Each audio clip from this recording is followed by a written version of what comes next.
Welcome to the Tower Yoga Podcast, where we dive deep into the heart of yoga and community. Come along with us as we explore the transformative power of yoga, share insights, and inspire one another on this journey of life. I'm Kellee Williams, and I'm your host and the co-founder of Tower Yoga. Thank you for joining our yoga community. Hello, dear listeners. I am coming to you from the inside of my gear closet at my house. I am kind of in that post-therapy, grateful but a little bit tired kind of feeling. Somehow still extremely inspired to record an episode today about a topic that's really exciting to me. That being said, I couldn't find it in me to be perceived, at least, with people's eyes. So no video recording today, but I will paint a little bit of a picture. I am, as I said, inside my gear closet, and the good news is that I am very cozy. I feel like nice and safe and secure in here. The bad news is that there are several pairs of running shoes. So there you have it. But I digress. Let's get into the topic at hand for today. So today I want to share a little bit about a festival. It's a festival called Navaratri, and it is a 9-night, 10-day festival that is celebrated all across India. It is a Vedic, kind of rooted in Vedic lineage and celebrated by Hindus and Jains and Sikhs, and also a lot of yoga practitioners. While you don't have to be affiliated with any of those specific religions in order to practice yoga, we do find a lot of inspiration from these traditions and the mythology within them. And so this festival is, as I said, it is a 9-night, 10-day, and that's quite literally what it translates to. And it's a festival that is all about celebrating the goddess in her many aspects. And it happens 2 times a year. One time around March-ish, so like spring, and one time around October, so of course fall, and that's where we find ourselves. If you're listening to this at the time it came out. And so the festival started this year last Thursday. I believe that was the 7th. Let me check that out. It was the 3rd. And today's the 9th, so we are like 7 days in at the time of this recording. When this episode airs, it will be October 11th, which is a Friday, and it will be the, 9th day. So, which is how I got, super inspired to share on this topic. So let's get back to honoring the divine feminine energy in the form of goddess. There's 3 forms that Navaratri focuses on, like at large, and that is through the goddesses Durga, Lakshmi, and Saraswati. And each night is dedicated to the celebration or worship of a different form. So the first 3 days are all dedicated to Durga. She is the warrior goddess who destroys evil forces, symbolizing the triumph of good over evil. Her myth, it's believed in her myth that she defeated the buffalo demon after this super fierce battle, and that represents the power to overcome challenges and negative forces. And Lakshmi is the goddess of abundance, and that's in the way of wealth, whether that be through like monetary wealth, like financially speaking, or even just like emotional capacity. Think abundance in like all its forms. She is in her myth, during the churning of the cosmic ocean, she emerges, bringing fortune to gods and humans alike. This is symbolizing the flow of prosperity when there is balance and harmony. And Saraswati is the goddess of wisdom, of learning, of creativity, kind of like the goddess of the arts. And she also represents a certain kind of richness, but it's different than Lakshmi. Hers is more like spiritual opulence, if you will. In her myth, she's often depicted as the river of knowledge and wisdom that nourishes all of life. She gave humanity the power of speech, music, as I said, the arts, leading to intellectual and creative development. So there are some really, I think, easy and accessible ways to celebrate Navaratri, and that really is what it's about, celebration, just in our daily lives. And so some examples that I can share is in the first 3 days, it's this, celebration of Durga, and you can perform any simple act of bravery or inner strength to kind of invoke her. You can light a candle, or even on the first day, I made a fire in my fireplace. It's a gas fireplace, so I didn't have to burn tons of wood and stuff like that. And I threw some incense, and I chanted a chant for Durga. And so that's another thing that you can do. You can chant something that's specific for Durga. And you can reflect on overcoming any personal challenges that you have going on. An easy way to honor Lakshmi is to take time to express gratitude or abundance in your life. Maybe even like making a list of things that you are grateful for in the moment, whether it's health or relationships, or something material that brings you great comfort. You can donate if you have an overflow of finances to a cause that you care about, is another way that you can honor her. And then, something that I did was on the middle 3 days of honoring her, I made a bath, and in this cosmic ocean that she arose from after 1,000 years in the myth is like a milky ocean. You have to go deeper into the into the myth if you have some time. But I made a bath, and I put some oat milk in there. I put some roses. I put some sandalwood, like a clear quartz crystal. And really, while the water was filling up and I was putting in all these different things in my spiritual bath, I was playing a mantra in the background dedicated to Lakshmi. And so that was one way that I celebrated. Another way is because she kind of is this, goddess of beauty, of abundance, of fertility, and these kinds of things. I put some red lipstick on yesterday. I was like, all right, and I was just kind of, there's things that you might like normally do in your day, but with the intention and holding a reverence for this aspect, not of her that's outside of you, but her which reflects an aspect inside of you, makes like, all the difference. And it turns something that's routine into ritual. And the last 3 days is an opportunity to embrace Saraswati. So you can dedicate time to learning something new.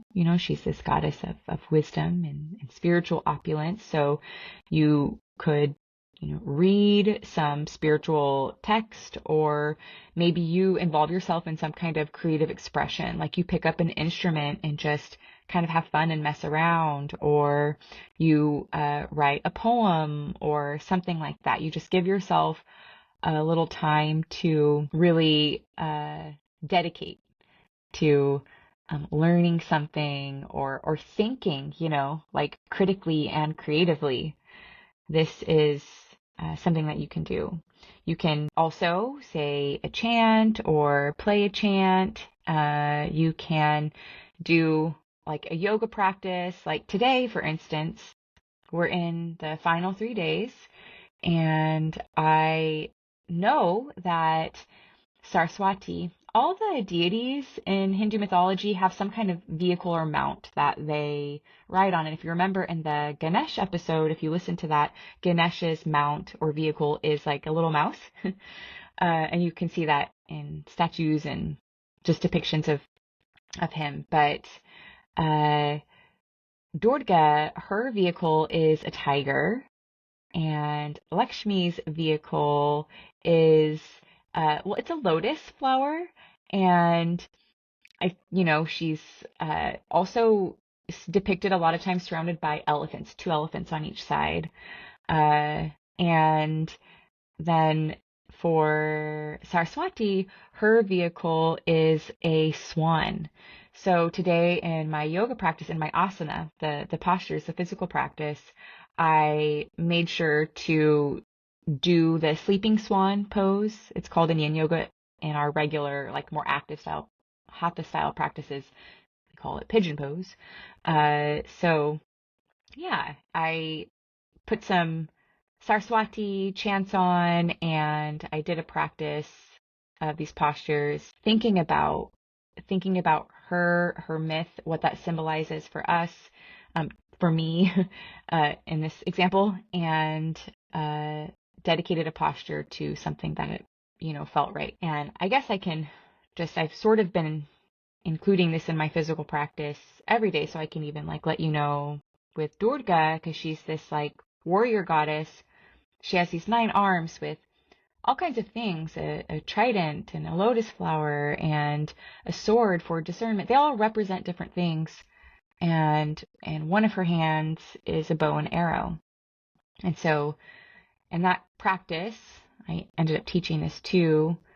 We did all the warrior postures, and also played with, in Warrior 2, pulling a invisible arrow back on a bow and tilting back to peaceful warrior and focusing our gaze on, whatever specific challenge in our lives that we want to overcome is. And then you shoot that arrow of loving awareness directly into the core of the thing.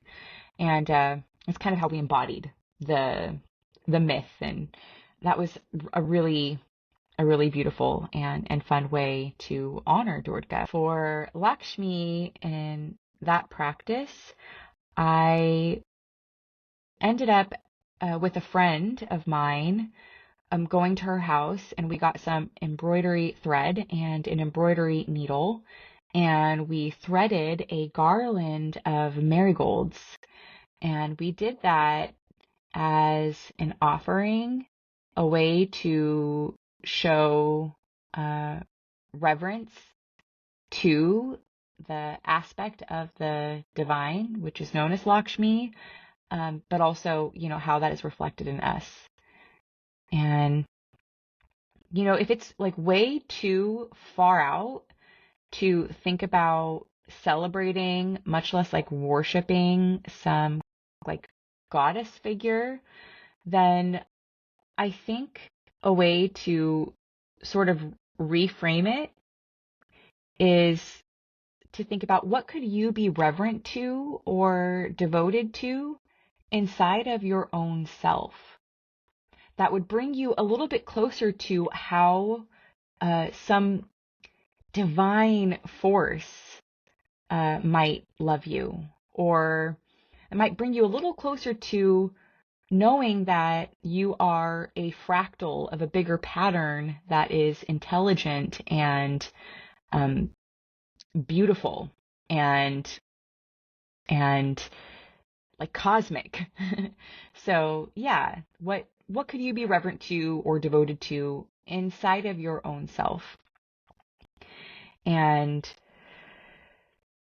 So we made these garlands to bring it back, and as a devotion, as an act of devotion to Lakshmi, but also an act of reverence towards that part of ourselves. And so I was thinking garland, and then I was thinking garland pose. And so I practiced in my physical yoga practice, I practiced garland pose. And that was really beautiful. And she sits atop a lotus, so I practiced lotus mudra. It's the one where we practiced, if you listen to, I'm like shamelessly plugging all of these episodes beforehand, but I don't know, they're there. The lotus flower symbolism. That was maybe like the second episode or something like that. But it's where you connect your pinky fingers and your thumbs, and then you let the other three fingers in between like open up. And because the Padma mudra, because Lakshmi sits atop that lotus. So those are some very some fun and interesting ways. There's so many more, but those are just a few ideas. And so, again, recapping the three goddesses and their significance in personal development or personal growth is Durga represents strength, Lakshmi represents abundance, and Saraswati represents wisdom.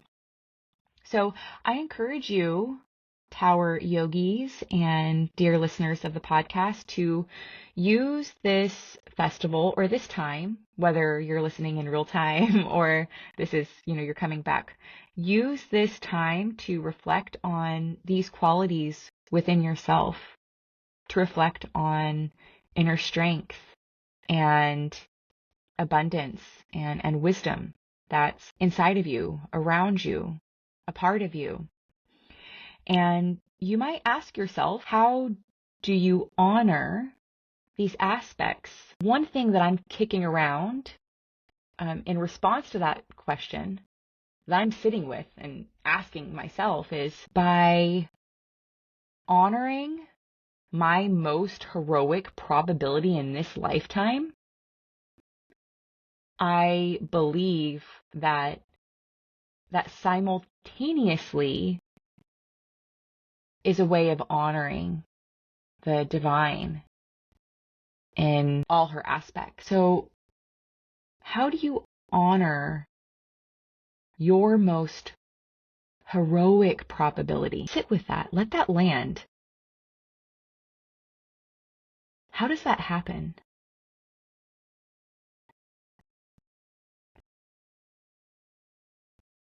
I most certainly don't have the answer, but I do know that what that might mean is finding a way to recognize and embrace the version of yourself with the greatest potential for courage, integrity, and purpose. It involves choosing to act in alignment with your highest ideals, for your own innate wisdom, what you know, even in the face of challenges or scrutiny or uncertainty. And by honoring this probability, you're acknowledging the possibility of becoming your most empowered and brave, and I know it's overused, but authentic self, and actively working towards realizing that version of you. It's a call to rise up, like Saraswati, from the depth of the water, to rise up to your best potential and live a life divine. Live a life that reflects your core values, what's most important to you, and that reflects your deepest aspirations. This is what I'm playing with. So this is a very kind of abridged telling of what this festival is all about. I could go in more detail, but I don't want to get too lost in the sauce, if you know what I mean. Want to throw this out there and share this, and please, if this resonated with you, take it and run and do some more research and just be inspired. And thank you so very much for listening in. If you made it this far, I appreciate you. Thank you for listening, and we'll catch you next time. Bye-bye. Thanks again for listening in and joining our yoga community. If it so resonates, please share this episode with a friend. Remember, the inner light of awareness within me honors the inner light of awareness within you. Until next time, stay grounded, stay present, and keep flowing with grace.